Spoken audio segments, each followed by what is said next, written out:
coming to you from New York. It is the Jim Masters Show, and it's a pleasure to have you here on our Celebrity Talk Show series. Let's welcome our special guests. Here are Eliza and Eric Roberts, and Michael Tove joining us here. Eric and Eliza are in California, and Michael is in North Carolina. Welcome, gang. It's a pleasure to have you here on the Jim Masters Show. Great to be back. Is there still snow in North Carolina? No, just rain. And no snow in New York either. Pouring rain today. So I wish I was back out in California. I know, right? We'll have to take a trip out there next time and do it there on those beautiful couches. I like the setting where Eliza and Eric are. Very comfortable. Very comfortable. Cup of coffee and all set. No snow here on the East Coast in New York as well, so we're all good here. But what a great treat to have you guys here. And Eric and Eliza have been with us before, and really amazing to have them back. And Michael, this is your first time. Welcome to our show, and congratulations on Yard Sailing. Tell us about. We'll talk about how you all came together for this short film, which is garnering all of this buzz and all these accolades. But tell us about the story and this dream of yours, because it truly was a labor of love, right, Michael? Well, yeah, it was a story that I had developed quite some years ago, and had the opportunity to develop not that long back because of Tom Logan, who is a phenomenal director, and Tom has been friends with Eric and Eliza for a long time. And one thing led to another, and we were fortunate enough to be able to get both Eric and Eliza in the film playing significant roles, and it just kind of went from there. But it's a mystery story, and we just had a blast making it. So how did you team up with the incomparable Eric and Eliza, and what was the thought as far as bringing them into their roles? That was Tom Logan. Tom, being the director, cast it, and Tom has known Eric and Eliza for a long time. And as we were going through the casting process, their names cropped up and very quickly moved to the very top of the list. And as soon as the possibilities were up there, I was going, oh my gosh, yes, absolutely. Please, please, please. And both of them did extraordinary jobs. I mean, wow. The performances from them, the performances from all of our cast were just off the charts good. I say that without hesitation. Well, we all fell in love with Michael, so it's very easy. Well, thank you. Yes, so much fun. We had a lot of fun. We did, and you know, and the reality is that if a film set isn't fun, what's the point? Exactly right. Exactly. So tell us a little bit about the story itself, a suspense, a thriller, sort of on the edge of your seat, Michael. Well, I will, although I don't want to spoil the ending, so I'll be a little bit careful about that. But fundamentally, this is a story of a happy married couple who have very different objectives. The husband, his name is Jim Marsh. He is trying desperately to advance in his job and actually keep it, and Eric had something to do with that. And Sally wants to go to a yard sale because she read in the newspaper or heard on the news, she can't exactly remember the details, that there was somebody who had purchased a painting at a yard sale for $5, and it turned out to be $1 million masterpiece. And she is convinced she's going to find hidden treasure at a yard sale. And so the conflict is she wants to go and he doesn't. And of course, Sally being Sally, she gets her way, and they go, and lo and behold, they discover a really pretty little box, treasure box that is locked, and there's something inside of it. And so she's convinced that it's treasure or some clues to treasure. And so that's where it starts. And she opens the box only to find out that she might want to have given better consideration to what she wished for, because she ends up getting it, except it's not what she imagined. That's really, really cool. Things go bad very quickly. They go bad quickly. And then they get weird. And then where can people see it? Where is it? Well, right now it's going around film festivals all over the country and in fact around the world. And so I'm trying to put together on it changes so fast. So I have a website. It's info@emeraldoakproductions.com. And if anybody just reaches out to us, we can provide information as to where the next festivals are. I was going to say I would post them, but they just come and go so quick that it's crazy. Eventually, I'm hoping to get it distributed to various streaming channels. It's it's only 30 minutes long. Yeah. But from we're almost at 200 laurels on this thing, over 100 wins for IMDb, which is just mind-blowing. It's incredible. That's fantastic. Yeah, and garnering wonderful, accolades. There's Eric. There's Eric himself, right? Exactly. There we go. Yeah, and there's yard sailing, of course. Yeah. Now that poster is old. Oh yeah, here we go. So all of there's Tom and Eliza, right? Exactly. And the three of you together, there we are. doing your thing. Exactly. Doing our thing. And Eric and Eliza, when you heard about this opportunity to be a part of this film, tell us about that and what it was like being a part of it. Well, okay, you want to go first? Because it's very simple, a lovely premise, and we've all been to a yard sale. So there you go. Tom Logan, we do a lot of coaching, as you mentioned, Jim, and seminars and things. And years ago, we did one for Tom, and we sort of co-coached an all-day or all-weekend marathon. And we found out that he flies his private plane to Catalina, and we had spent a wonderful anniversary in Catalina.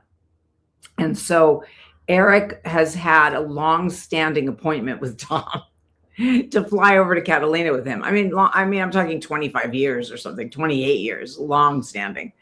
And so anytime Tom calls, we take it very seriously because we're trying to get on that plane.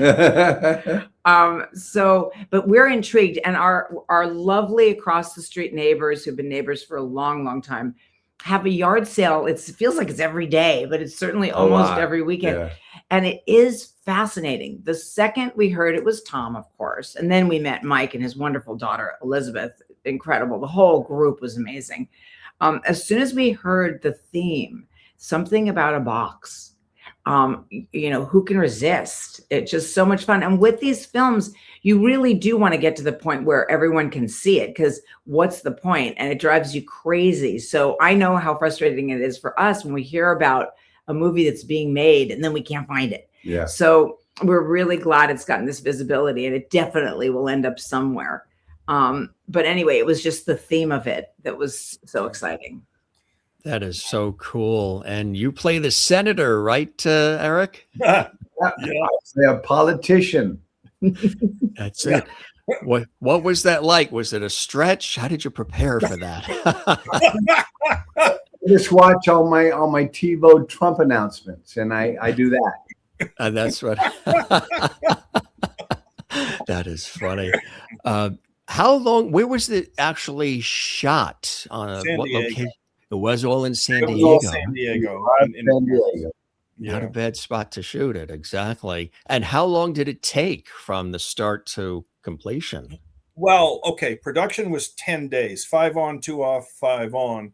But the pre-production, or as Tom says, pre-production, was from mid-May through beginning of March. And then post-production was from April through the end of August. Oh, that's something. Wow. So you did move pretty quick then, it seems, as Yeah, time went 20 months, along. but for a short, yeah. Yeah, Um, right. Tom was 24/7 on it. It's just, and I gotta plug Tom because it was extraordinary. Even though Tom and I have been friends for a while, not as long as he and Eric. And I'm going to remind Tom that he owes you an airplane ride to Catalina. I talk to him almost daily, but yeah, we've been friends a while, and we were just discussing another project, and I threw out, I said, are you at all interested in a short? And quite frankly, I expected him to do what every major director does and say, well, I'll consider it. Blah, blah, blah. But he said, no, he says, let's take a look at it. And the next thing I knew, whammo, we were in pre. Um, and it was a ride. It was an interesting ride, to say the least. And he promised me, and he was right, that by the time I was done, it would be as though I had completed film school at the graduate level. And I would say that's fair. That's a fair statement. It really is. Because people, when they do actual film school, a lot of times they don't have the practical experience.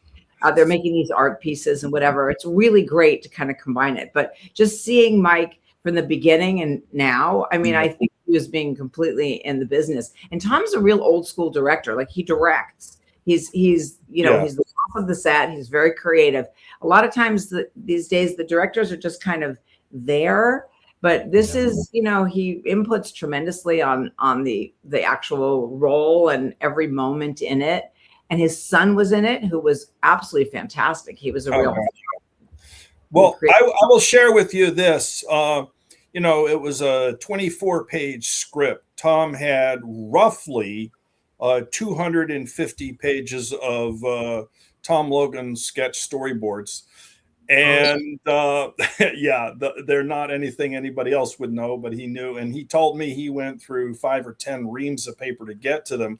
But what was remarkable was that he had done all of this prep work, but he had done it so well, he actually referred to his notes none. Not one time and did he ever actually had to refer to his notes. He knew exactly what he was doing. The prep was incredible. And it showed. I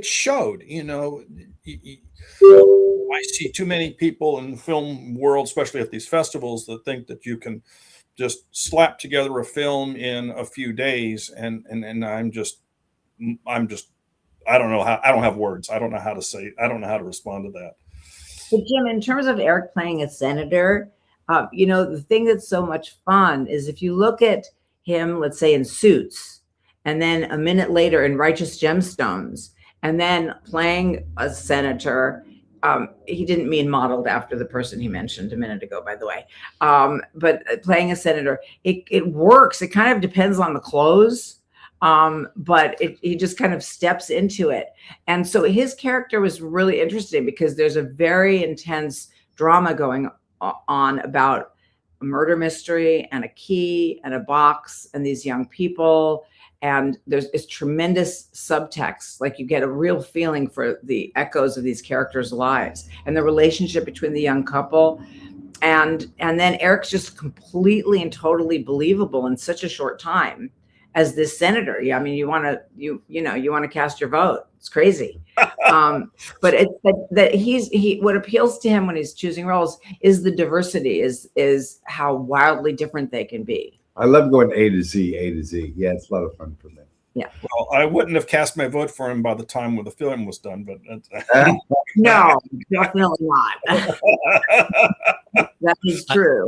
I know Eric has heard this a million times for a long time, but he is one of the greatest actors of our time. He can take on any role and make magic with it. And it's just extraordinary. If you go back into the body of work and you see you are so immersed, you are so all in when you take on a role. You leave nothing on the table, Eric. And this is why so many people like Michael and others over all these decades want to work with you, Eliza as well. And you're a wonderful nucleus, a wonderful team together, supporting each other, as I'm sure you did on this film. It's really extraordinary. When I said, we're dealing with royalty here, we really are, in terms of just your breadth and scope of ability and talent, and sharing it with all of us. It is really incredible. And I encourage folks to go back into the archives and look at some of the other material that Eric has presented us with over the years. It really is breathtaking. You are so well, I need to jump in that as much leaves as nothing on the table. true as that is, let's not take anything away from Eliza, because she was every bit as compelling and phenomenal as Eric. It was a privilege to have them both. They both equally brought just an extraordinary degree of performance. She's absolutely amazing. Yes, Will hang out on set even if he's not working. Like, he's never in his trailer, and a lot of times he applauds everything. He loved the other actors. I mean, he was just in there as a cheering committee, almost to the point we had to tell him to be quiet in case he was going to ruin a take with his reactions, because he's a great audience. He's really a great audience. But you're so right, both of you guys. There's something, there's that show about not Pawn Stars, but one of the shows about things that are left in storage and then finally they go for auction, and these treasures, and that whole story that's part of the film where that art piece was sold for $5. We're all intrigued by that. I mean, it's buried treasure. It's been a point of interest forever. And this movie really takes you there, because you completely agree with everybody. You agree with Sally, that she's got to find out. And you agree with her husband that she's got to stop obsessing about it. And in fact, in a lot of our classes, we use the yard sailing script to coach people. And it's fascinating how everybody has a story. That's great. Relate to, and this whole story is told in that half hour. You don't need a minute more. No. So that part's really cool. And anyway, it's a lot of fun. I hope at least you get to see it, Jim. Mike, Yes. I'll make sure he can. Yeah, I'll send him a link. I'd love to have. Yes, but the thing of it is that, and I think that so much, and Tom talks about this, is that where the magic of the film happens, it's in the space between the words. It's in the interactions. And with Jim and Sally being in love, very obviously a sweet couple, but at such complete opposite ends of the spectrum, it creates drama, it creates tension, it creates interest, and then that is layered on top of what happens with the treasure hunt itself. And it's true. It is definitely a pastime for many people to go yard sailing, tag sailing, garage sailing, and going to get those finds. I give props to my wife, because she was the one that actually started, because we went to yard sales a lot, especially before we had kids, and she would call it yard sailing. She turned it into a verb. Right. And I thought it was so great, so thank you, Mira. Yeah. Thank you. So if you guys have done it, you've gone yard sailing yourself. Is there anything that sticks out that you found in a yard sale, tag sale, garage sale? That I found some amazing record collections and all kinds of cool things in doing it. How about you, Eliza and Eric? Anything you ever found that you're like, wow, what a find this is? I have two very old cups, mugs. They're very small, and they're from the 1800s. And I had four of them. Only two are left, and I just love them. And they're from a yard sale, and they're kind of worthless, but they're cute. I don't know if they're worthless. They are really But they're cool. Small, so you can't put much liquid in them. I had something similar. It wasn't a yard sale. I was young. I was 16. I was living in England. I moved over there to study acting. And we used to have pictures developed, in case any of you have never heard of that. We'd take our film and have our pictures developed. And my pictures came back one time. It was all my pictures, and one picture that was clearly not mine. It was nobody that I knew. It wasn't a setting that I knew. But I had a feeling that the people in it, I was going to somehow meet them one day. And years later, I did. And it had not been my picture. That was really intriguing and very, very weird and very positive. Wow, what a story. I But don't know this story. that's Cool that is. that's so cool. You- I you- mind you, I was living in England at the time. wow. Yeah. And when I met them, I wasn't in England anymore. It was really weird, but that's what yard sailing kind of feels like. I hate that we're promoting it so much because people can't see it yet, but Well, I got to get but it out go to the there. I got to festivals. get it If there's on. one near you where it's showing, Yeah. you must go. Right. Well, Exactly. Jim, I will get you a link to Yeah. it, and Yeah. and then we Oh, I can know go our from viewers will be there. very excited, absolutely, to see it. Cool. Let's also talk about some of the other talent that you brought in to accompany Eric and Eliza, some of the other actors and actresses and folks that are a part of the film itself, Michael. Okay, so Yeah, Georgia was amazing. She's Georgia Van Michael, we Conn- lost him on our feed. Do you have him, Jim? Michael, yep, we've got him. Yep. and so Georgia Van Collenberg played Sally, and Liam Bradford played Jim, and extraordinary actors, and the chemistry between them was just incredible, and just so many others. I actually had my daughter in it. She was an aspiring actress, and so we gave her a role, and She's really good in the movie. yeah. I always like to Yeah. look up everybody when I go on IMDb and I study all of their work whenever I see something good.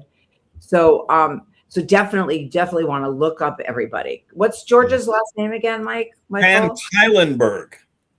She's VAN. Australian?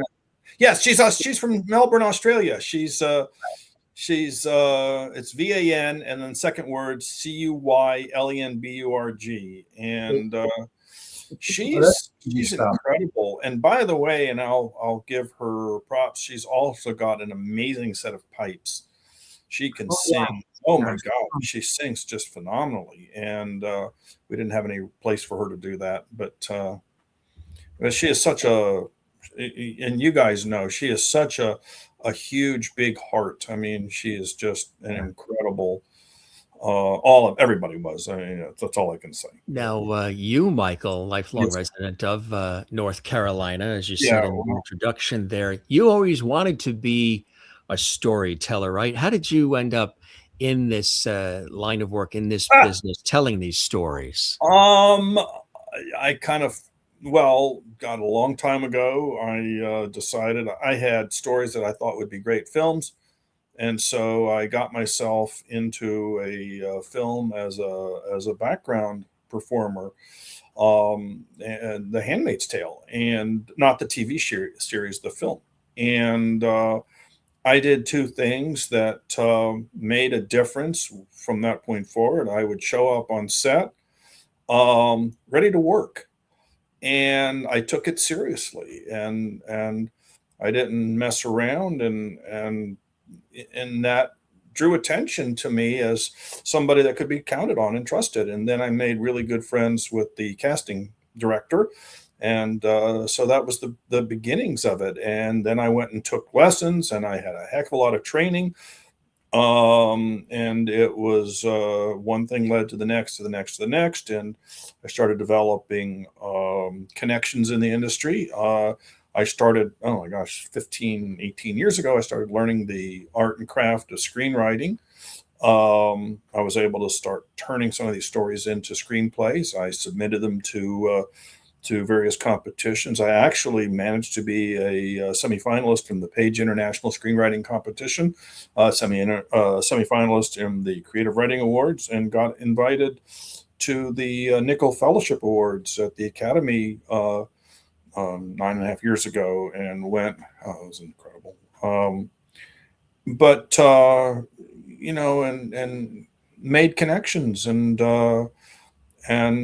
just kept pushing forward. You never ever give up. If you have a passion, you keep it. You keep moving forward. Never listen to the naysayers. And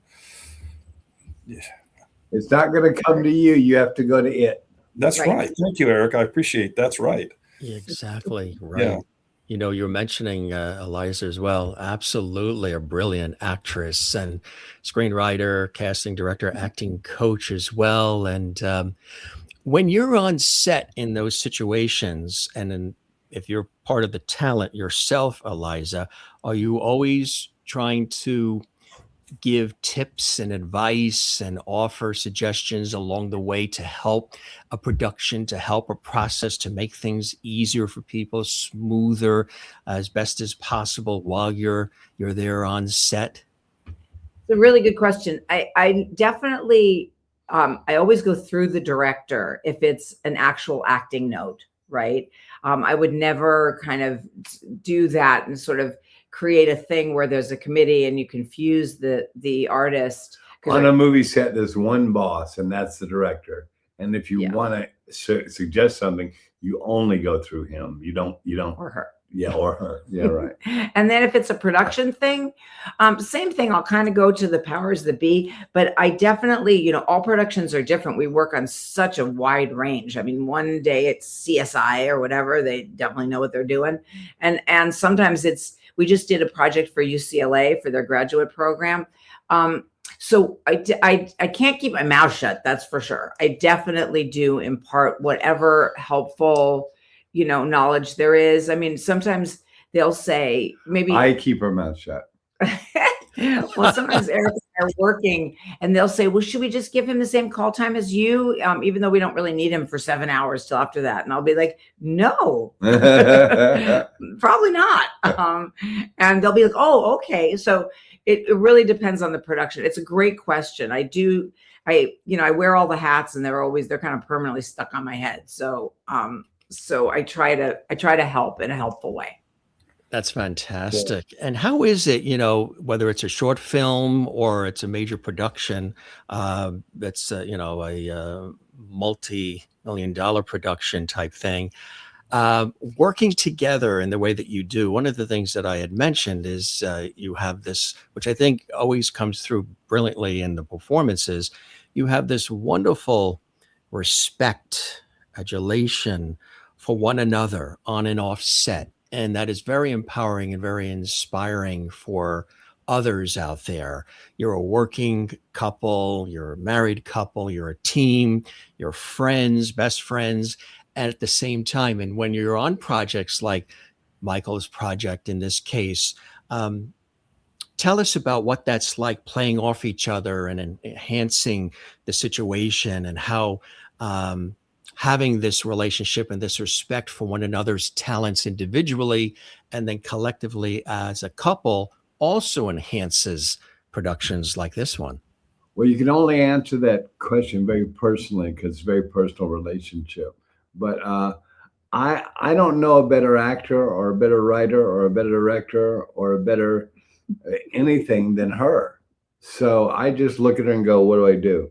And she says, you do it this way. Okay, thanks. And I go do it. That's kind of my life. And she's so much smarter than me. She's so much more talented than me. She's so much nicer than me. So it all works out really well for me. And I just love what I have here because it works for me.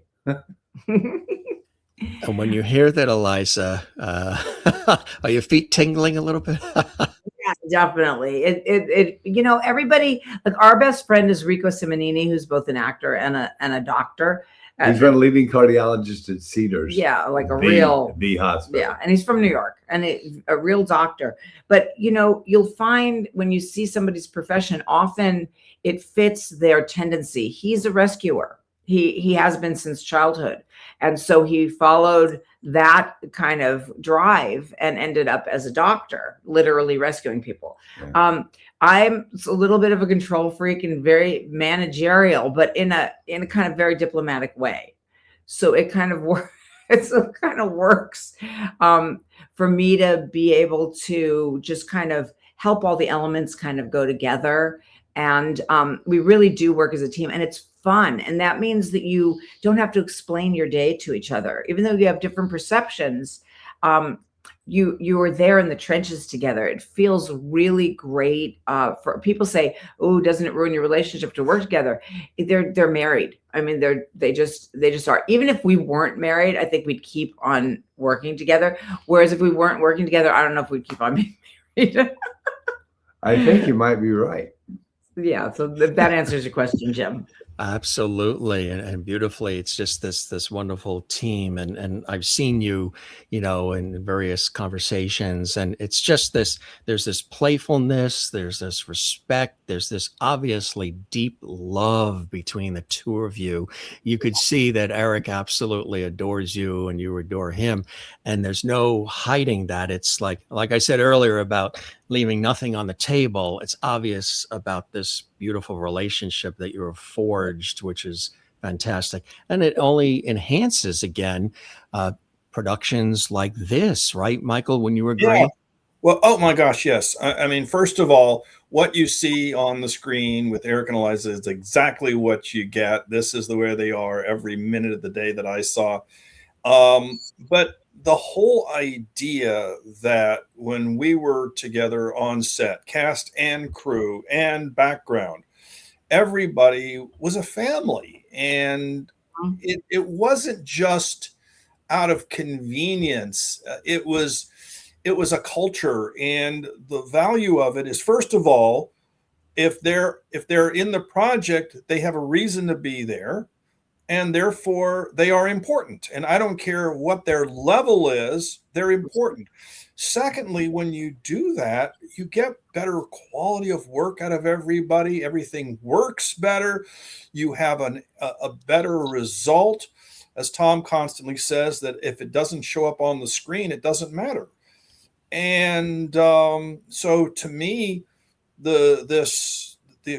how extraordinary the connectivity was. Well, first of all, now I have all these wonderful friends that I didn't have before, and that means the world to me.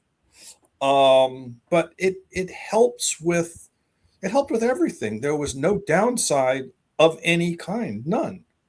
And even the location, first of all, we and Mike really agree when it comes to background artists. I mean, I know that a lot of things are being replaced now by AI and CGI and whatever, but we have zero snobism when it comes to what everybody's doing on set. We never have. It's everybody's needed, absolutely needed. And when you see somebody take it seriously, the conditions are often very difficult. It can be very hot, very cold. It's raining, it's snowing, whatever. And people show up and wait around, and then they discover each other, and it's really nice. But apparently the production, Mike can correct me if I'm wrong, went to so many different storage facilities for the scenes we had to do at a storage place, and everybody said no. And finally this little place said yes. Well, we ended up so bonding with them because, like, for instance, the restrooms were inside of the offices there. And that's where we could get cell reception and charge our phones and our laptops. So we kind of took over. We were like, do you mind if we come in here, 14 of us, take over?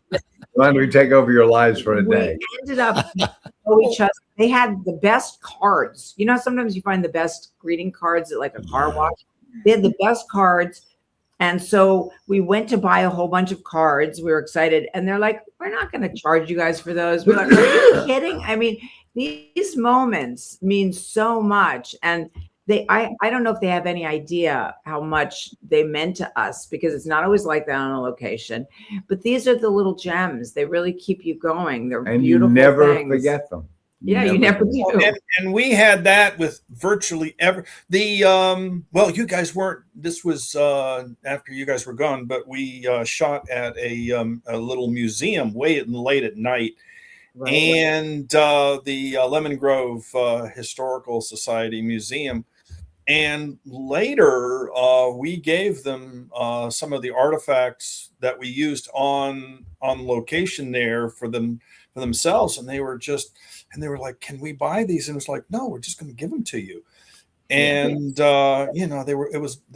just blew their minds. And then the garage, the car place where you guys first showed up, that was literally our first shoot day. Same thing. I mean, everybody was, it was, yeah. I've been on sets that weren't that good. I know the difference between what a good one is and what another one is. And I can't imagine ever wanting to be on anything that isn't like this. It just, Mm-hmm. Yeah, you have to set the tone, and you did set the tone. Everybody did. It all starts with the boss. yeah. Well, I don't know if I was the boss or if it was Tom, but Tom and I are literally like this when it comes to these things, and it just it set the tone, the culture, and everybody. And I email out from time to time about what's going on to everybody, and it includes everybody. The background players, everybody. Right. We've gotten so many emails and texts from these folks going, "Can't believe how great it was." You've, Eric and Eliza, you've worked on lots of major movies and productions over the years. What's it like also working on independents and short films as well? Do you like doing that? Is that a pleasurable thing for you too, as you did on this one? It's the exact same process for me. I'm asked this quite often, what's it like working on big films opposed to little films? It's all the same process. It's all the same homework. It's all the same early hours. It's all the same long hours. It's all the same. There is no difference to me. That's why, I mean, Eric, one of the most sweet feedback things that Eric gets is saying, no matter what the project, you're good in everything. And he doesn't agree with that necessarily. Definitely there's a variance in terms of quality of work or whatever, but he really does take it all seriously. And that's why you are able to shine in things where it's not there, but you bring it. But it is funny how the same it is. We were just talking about one day on the Dark Knight set, the whole cast was there. We were shooting at a courthouse. And so all the chairs were set up and people were all together. All the kids. And then I was going to the craft service table and I was like, hey, anybody want anything? And you don't even stop to realize it's Christian Bale, it's Aaron Eckhart, it's Maggie Gyllenhaal. I mean, it's just ridiculous because it's just your people you're working with.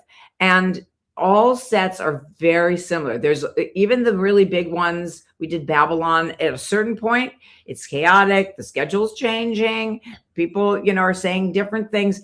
You can't help it. It's a gigantic community. It's like running a city. And you run out of M&Ms. But I mean, there's definitely there are little differences. My daughter caters most of the movies that we do. If it's local, she's an actual caterer. She does craft service. My son does music for many, many shows, including ones we do, and then ones that we have nothing to do with. And check out his song from Suits when I go. Yeah, he has a big song in Suits.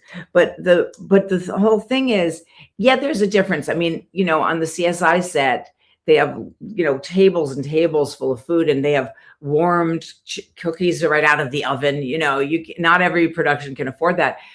And you appreciate it, but it's kind of all the same. And that's what's so beautiful about it. We don't even remember which set we're on half the time. We're just happy to be there. It's great to be working. We're very grateful. But the big thing, like Eric said, is they run out of the M&Ms. Well, French fries. I get that question too. There was one thing though. Eric did something about William Faulkner, a beautiful piece about William Faulkner that's going to be released, and we shot it in Mississippi. And they gave a local guy the craft service. He didn't know what craft service was. Of course, nobody really knows what it means. But anyway, so he was doing the snacks. And he was so funny. What a character. He said, okay, all you people from Los Angeles, I know you're used to eating seaweed, but now you're going to be eating Oreos and ding dongs and Twinkies. I didn't even know Three Musketeer bars. Yeah. And I got to tell you, we expected everybody to be like, I can't, I'm gluten-free and vegan and whatever. I am vegan, but instead, everybody was so happy. It was Mississippi. They were fine. They were, but people from LA also were like, yay. So I'm going to eat chocolate pudding. I mean, great. That is the best. That is funny. They describe we lost our guy. He'll be right back. Oh, yeah. They describe this as a otherwise we can just talk about Hitchcockian thriller. How you doing, Michael? I'm good. Hey, Michael. So So they describe this as a Hitchcockian thriller. So people who like sort of the Hitchcock, and they'll love this, huh? Yeah, I mean, craft. Well, and we were talking about craft services. That's just sort of the central meeting place. Is all that is. It's where you go to hang out. And go to Hitchcock. We're talking about the quality of the film. It's Yeah. okay. Film. Yeah. Yes. Unless you wanted to add something about craft services. Oh, yeah. Do you, Sorry. you miss the M&Ms when they run out too, or? So yeah, we were talking about the fact that they're describing this as having sort of that Hitchcockian flavor. Tell us about that. So, the fans who love that kind of work will flock right to this, Michael, right? Yeah, I hadn't thought about it like that, but yeah, yeah. So Is that a yes? Yeah, yes, it's a yes. Yeah, that's how they're when the buzz in terms of how they're describing it. It's I like that. I never thought way of about me describing it. being compared to Hitchcock, but in any good way. But all right, I'll take it. Yeah, yeah, exactly. And your role too, Eliza, as Sylvia. Tell us about preparing for and taking on that role as well. I loved it because it's very it's very relationship based and a lot of subtext. And the relationships actually are that the when I first encounter the kids, I'm the person who's doing the yard sale. And when I first encounter the young couple, they're strangers. But I just allowed myself to go through the things that you go through because we tell ourselves stories about strangers. We're pretty sure we know all about them, that we know if they're nice, we know if they're a good driver, we know if they're aggressive or passive. This couple, are they going to stay together? So I allowed myself those thoughts, but of course, in the role that I was in, I wouldn't let any of that show. So I was just kind of accommodating. And there was also a thing where, if you're running a yard sale or if you're working in retail at all, you don't want to push the customers to come in, but you do want to be there for them and you want to encourage them. So there was a lot of moments where my character was trying to pretend I wasn't hearing the little mini argument going on between the couple. And so I was just kind of organizing the things on the table for the 50 millionth time.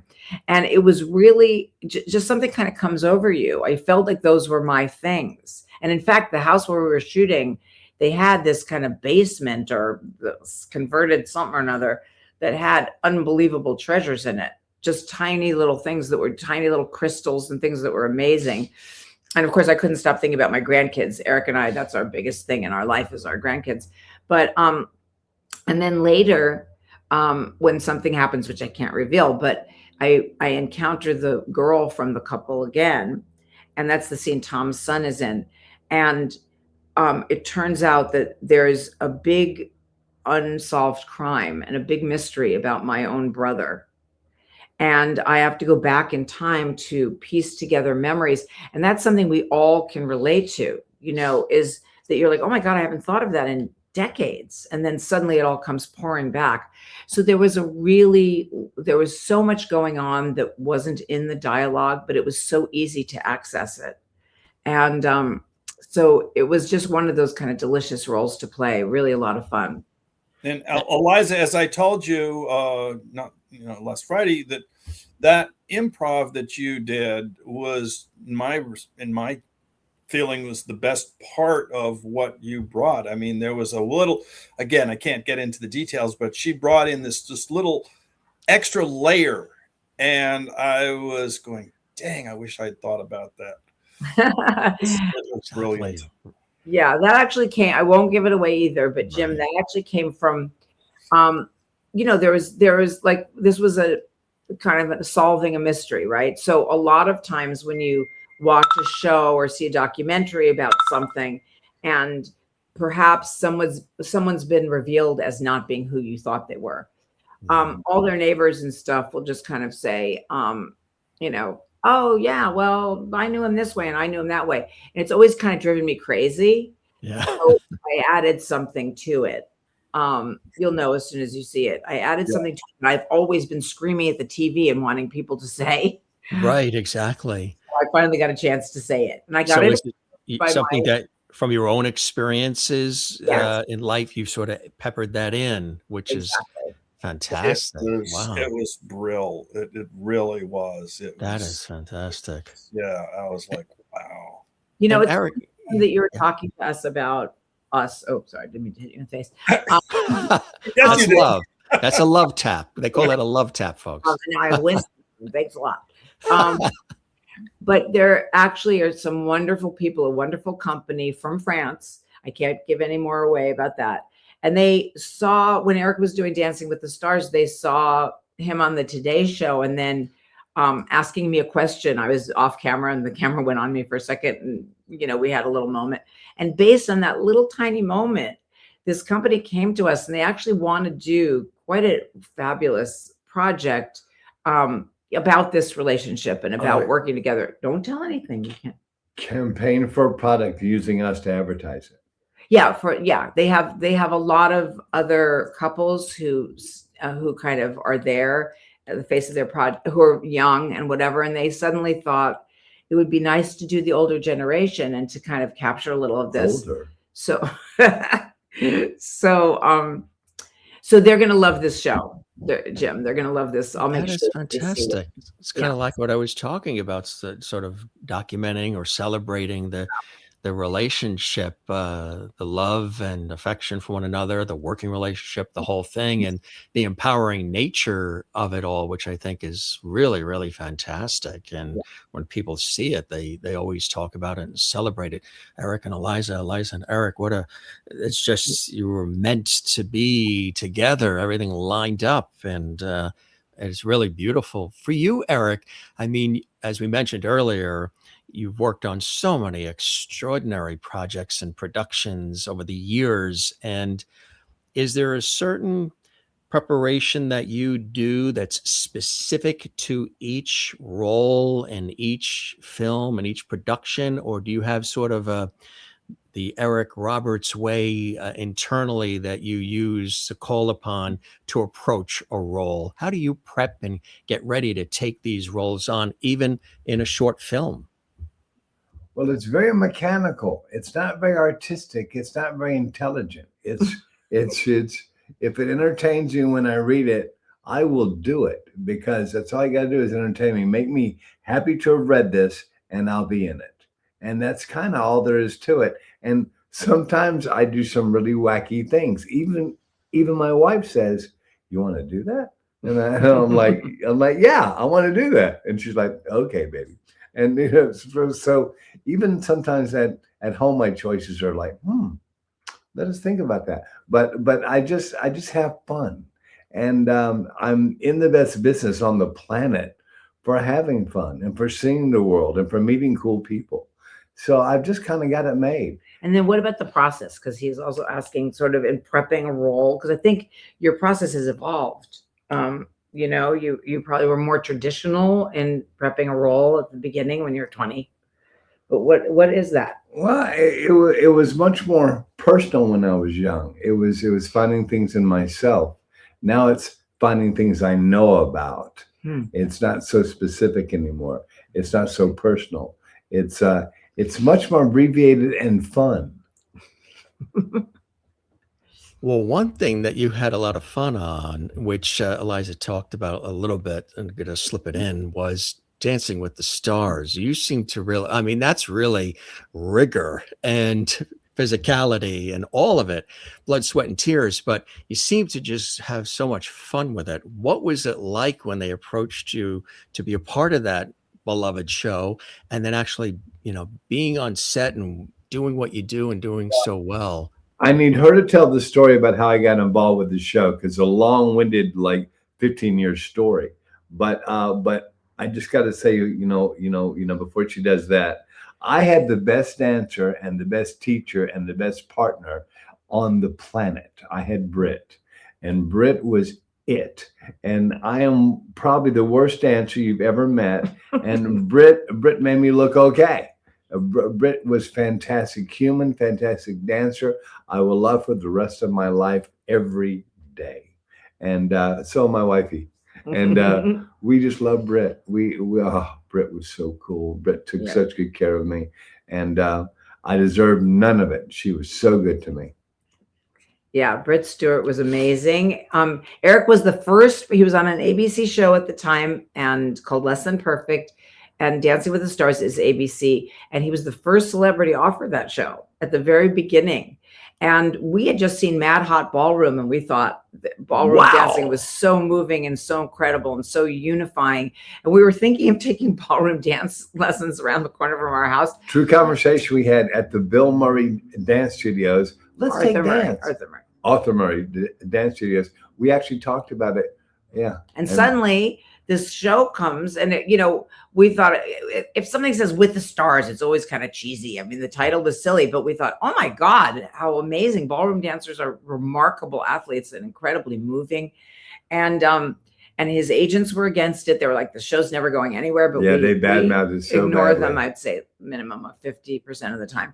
And then he was doing DOA in China with Jamie Presley, and he they at the time, Dancing with the Stars, they were going to send the dance instructor, the dance pro, to China to train him. They were totally accommodating, but they needed him for the live, and that meant he would have to fly back for one day, which everybody was cool with that. And the movie that was really off schedule wouldn't let him go. And in the meantime, he just sat there and didn't work that entire week anyway. So fade out, fade in, and it's 20 years later or whatever. And they came back. Dina Katz, we love her. They came back and put him with Britt Stewart, who's just, just heaven on earth, heaven on feet. And he went through it, and it was scary. I mean, he doesn't have stage fright, or fright stage, as our granddaughter calls it. But in something where you don't really, But the sad thing about it, I got to the fourth dance. Had I gotten to the fifth dance, I could have had my son play a song. They were prepping for Keaton Simons for my son to use his song When I Go for the tribute episode. And Eric was going to do the whole tribute to Keaton. And we were so excited, and we were already prepping. But then he got kicked off. Who got kicked me off? Gene Simmons. Gene Simmons kicked me off. We can't completely blame Gene Simmons, but a little. Well, also my dancing didn't help, but but you had fun with it. We were watching. We were rooting you on. We were having fun. Yeah. A little of that was acting, because there was times that he was like, oh my God, how do I remember all these steps and whatever. The only bad thing about it was, you have all these hours before you go on, you're dressing, undressing, doing this and that, and you get out there and suddenly you have to pee. And my partner Britt goes, not now. I said, yes, now. I really have It's live. And it's live, and you have to pee quickly. And it's a trick. And find your way through the labyrinth and find your way back. So, I mean, it's really, it's Poor live. Britt. I mean, Britt was so good to me. I got to pee, Britt. Oh, Eric. So was Eric grabbing you in the kitchen and saying, hey, I got to practice. Put the, sourdough bread down and let's spin around in the kitchen. I was grabbing him. My sister, who's a dancer and choreographer, she came over and worked with him. Carlina Britch worked with him. Kareem and his wife worked with him. Anybody who could walk, we would grab them and be like, can Eric practice his routine with you? They're all partners for a minute. And Britt made herself available all hour. I mean, you really work on that show. It's no fooling around. It's amazing. I miss it every day. And also with the cast and the crew, you're talking about 100 people. And they're all synchronized, they're all organized, they're all smart, they all know their jobs, they all do their jobs well. It's really a great group to be around. Oh, it's a miracle. Yeah. It is. That is fantastic. That is so great. Again, we were watching, we were rooting. We're like, hey, there's Eric. And, oh, thank you. Yeah, it was really cool. And it did, they seemed to really just have fun. And it's about making the best of whatever, and there was also, the rigor of the training too. It's really a lot more physical than people think watching at home, right?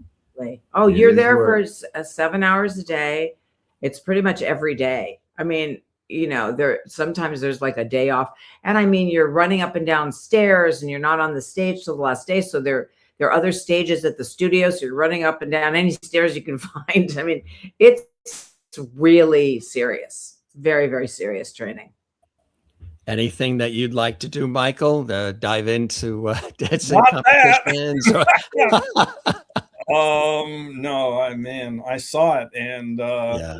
and Eric was phenomenal. But I was going, no. If I was so great, why did they keep me on the show? Because I wasn't so great. It's okay. It's okay. Well, okay. Well, yeah, but you look good. You look Yeah, They dressed me all of that costume. I mean, that costume and glam department, the vanities department. Oh my, they're geniuses. Yeah, they are. They're really special. Yeah. But yeah, I saw it. I've got a bad right ankle, and so you've seen me, and so when it acts up, I can't. I'm hobbling. I'm always. At least I get on the airplane, huh? People who are missing a leg. I mean, missing limbs. Britt married her former partner. He doesn't hear. He can't hear anything. He never has heard music in his life. I mean, it's absolutely miraculous. Yes, right. Are you trying to get me to go on the show now? Miro would say, "Sure, go for it," but my wife. Yeah. What are some other things that you guys are? My daughter would too. She would be like, "Oh, come on, Dad. Yeah, you go do it, right? Go do it." Yeah, I have a friend. He was a guest on our show too, but he's a personal friend, and he is right now narrowed down to top 20 on American Idol, which is a big thing for him. Yeah. Yeah, put him. He just graduated early from Rutgers University. He's been playing guitar and singing. He taught himself to play guitar and piano, everything himself. 9 years old, a neighbor of the family gave him a guitar, fell in love with it, and he's going up. And he's played with some of the big names already. He's from New Jersey originally. And yeah, really, his name is Jake Thistle, and you'll see him on there. Cool guy, and only 21, and he's making it happen. But these shows are really something. These competition shows, and you think that Kelly Clarkson had been trying. She's one of the best singers in history. Yeah, she'd been trying for years. I mean, these shows, unfortunately, they've kind of taken the place of some of the other channels that used to be available to developing artists. But on the other hand, they, really, I mean, it's unbelievable exposure that you can't get otherwise. You've got 20 million people watching you. I mean, to build that kind of fan base, a lot of times there's somebody who's just the best in the world. And yes, they never get there.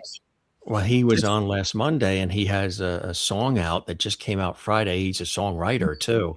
And the song came out Friday, and they allowed him to perform it. They're in Hawaii now. They're shooting in Hawaii.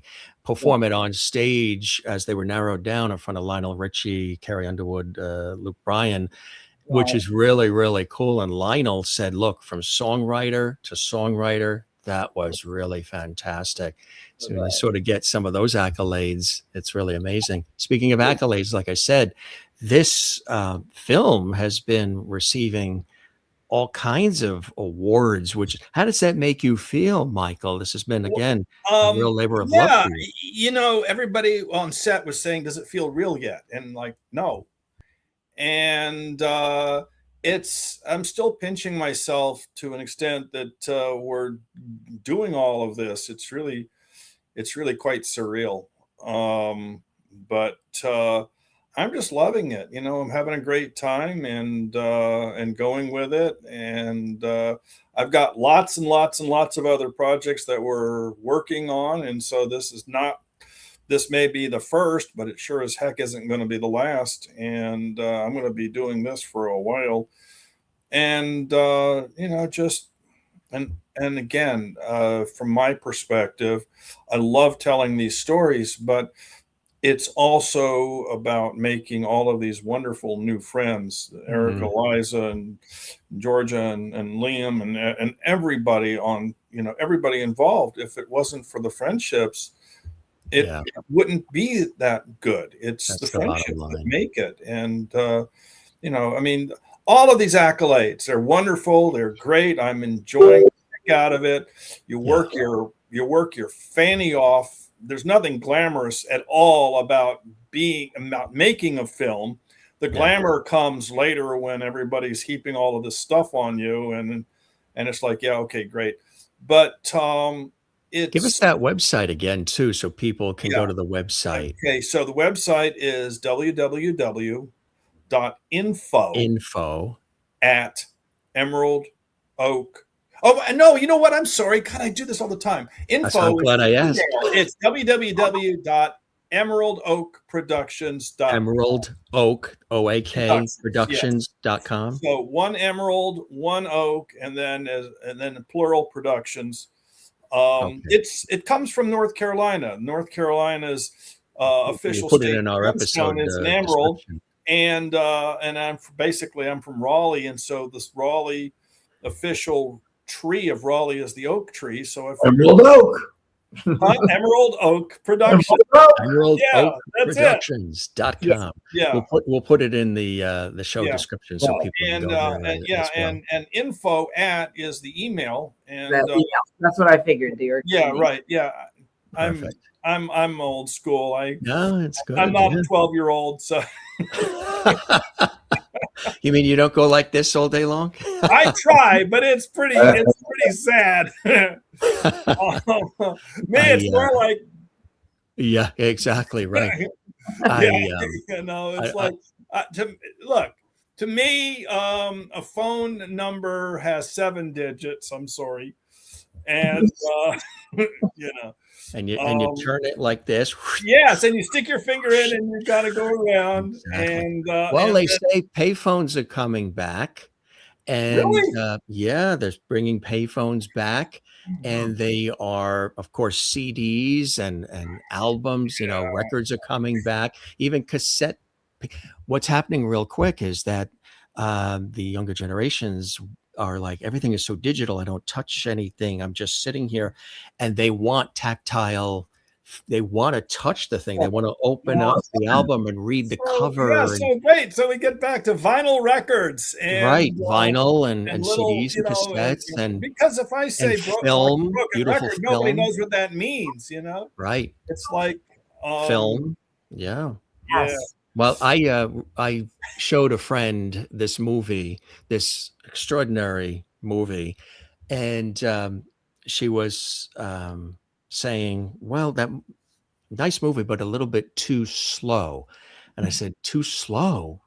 It's meant to have a certain feeling and a texture, the way the music sweeps in, the camera comes in and you get the little tear from the actress, and it's meant to have that feeling.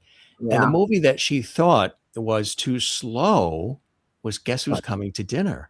Oh my gosh. And I said, there's a whole, when Katharine Hepburn looks at Spencer Tracy and knows what's really happening. Are you kidding? But the sad part is that if you go to any of these folks today and you say what you just said, they would go, who is Katharine Hepburn? Who is Spencer Tracy? And why should I care? And it's like, that's so true. It's like, come on, these are the folks that started all this. Started all it. They are I don't want to keep you guys too long because I know you're busy and there's a lot going on. Well, no, I just want to share real quick. So one of my highlights in the industry was getting to spend a weekend with Gregory Peck. And what an incredible person he was, just extraordinary. And Eric and Eliza, I know you knew him, but just the sweetest guy ever. And I say this to folks, and some of them will go, who? Oh, yeah. Like, his daughter's great, though. She knows everybody. Well, Cecilia was on the set, too. So, I got to meet Cecilia as well. And, and I mean, but. You know who I also missed too? One of the greats, just loved him. Always rooting for the everyday underdog. Jack Lemmon. I just love Jack Lemmon. And Jack Lemmon and Sandy Dennis and the Out of Towners, the original. Oh my gosh. Just, he really captured what it's like, to go through the craziness of life. He was just amazing. And Uh, Ennis was the first actress we heard say, "Oh my God." right. George, oh my God. And they're running through Central Park trying to get the dog that took the Cracker Jack box because that's all they had to eat. And just brilliant. That really, really brilliant stuff. Yeah, I I'm such a fan of the greats that came before us, and how can you divorce yourself in the industry today from what those pioneers laid down? And I made George C. Scott's last movie with him. It was really fun. Oh, really? Wow. That's amazing. Yeah. Do you remember the very first time you stepped on a movie set, Eric? What that was? I remember like it was yesterday. It was January of 1978, and I've never been more frightened in my life. I drove a motorcycle to the set. I pulled it up on the sidewalk right in front of Dino De Laurentiis, who said, "What are you riding?" I said, "My bike." He said, "No, they're probably not insured. Never again." No, and they never let me get on that bike again. So good. Yeah. You guys, I actually have to go. Yes, we will form once again. And when we do, I would love to talk about, I just want to show everybody, got to get Eric's book, folks. It is incredible, his memoir, Runaway Train.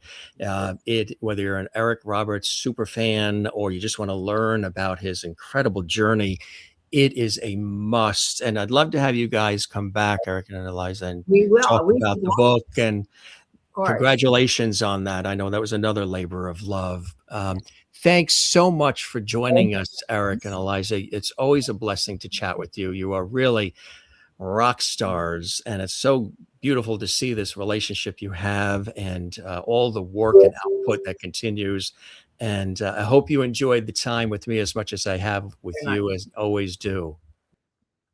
Thank you so much, pal. Jim and Mike. Mwah. This was a pleasure. We could go on forever. We really could. And don't forget to send us the link because we want to send it to the people. Oh, I will. I'll send the link. I'll send you the Eliza. I'll send you the link in a little while. Get the link, and then I'll send you the link to this show. I sent you an email yesterday. I don't know if you got it. We'll send each other all the See you soon. Yeah. Okay. Thank you, Eric and Eliza. Thank you. More French fries at Mel's. Okay. Okay. Love from the East Coast. Thanks, care. Guys. Bye. Thanks. Bye. Michael, thank you as well, and congratulations. My pleasure. Oh, gosh, appreciate it. Oh, congratulations on the movie. Really, really fantastic. That's the older one, and we'll get the new one too. But just to show people, it's update. We're getting new ones constantly, literally every single day. It's just nuts. Really fantastic. And again, look for it, everybody. Yard Sailing. It's so appropriately named and really amazing. And again, there's Eric's book as well. Make sure you get that. And a pleasure. Come see us again, Michael. Congratulations on everything that's happening. So much. This was great. So we'll do this again sooner than later, I hope. Sooner than later. Absolutely. You be well in North Carolina, and appreciate all your time as well. Thank you so much. I appreciate it. All right. My pleasure. Right. Thank you, Michael. Michael Tove joining us here on the show, as well as the extraordinary Eric Roberts and Eliza Roberts. And they teamed up and put together something very, very special. Yard Sailing. It's got a wonderful suspenseful nature. It's thriller. It's going to be really terrific. And I love Eliza's descriptions too of the yard sales. And it's going to be something that really a lot of people are going to relate to, but there's a twist to it. And there she is with Tom Logan as well. And just really going to be amazing, folks. So you got a little teaser, a little preview there. And if you enjoyed this episode with our special guests, Eric, Eliza, and Michael joining us for the first time, well, it's great to have you here. You can follow us on all the socials, Jim Masters TV, and that is at Instagram and also X and Facebook. at Jim Masters TV. And if you liked what you saw on this episode of the Jim Masters Show Celebrity Talk Show series, bringing back the Lost Art of Conversation, well, it's so great to have you here. Tell a friend about our show. Go binge watch the hundreds and hundreds and hundreds of episodes with amazing celebrity friends and special guests who stop by the Jim Masters Show, and they share their stories and their wit and wisdom and a laugh or two with us. And we do not interviews, we have good conversations here at the Jim Masters Show. And that's truly what it's all about. Also, if you enjoyed this, feel free to give this episode a like, a thumbs up like, and share this on your social media, and subscribe to the YouTube channel, Jim Masters TV. Drop a comment below as well. What did you enjoy about our conversation? What did you learn? And we love interacting with our viewers who watch from all around the world. It's amazing. We get so many comments from all parts of the globe, and it's really breathtaking, and it's really beautiful. And we thank you for that.